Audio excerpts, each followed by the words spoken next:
This is the mouse puzzle, and the goal of it is to fit all 6 parts, including this circle with a mouse on it, into the frame. But as you can see, the most obvious spot isn't big enough to fit the part. This puzzle was made by Bpuzzled. It has difficulty level 7 out of 10 on a Puzzle Masters difficulty scale that runs from 5 to 10. And if you like the mouse puzzle and you want to buy it, go to puzzlemaster.ca and click the subscribe button to access more videos from Puzzle Master. As you can see, we have 6 parts, including this circle.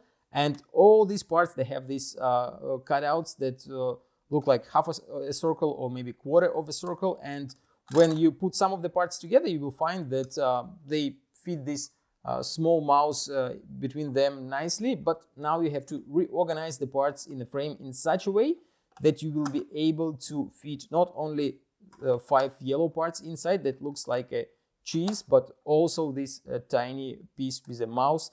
And it will be quite a challenge, since you will definitely be chasing a wrong idea, and once you find the correct solution, you will be really surprised that it is even possible. If you like the mouse puzzle and you want to buy it, go to puzzlemaster.ca.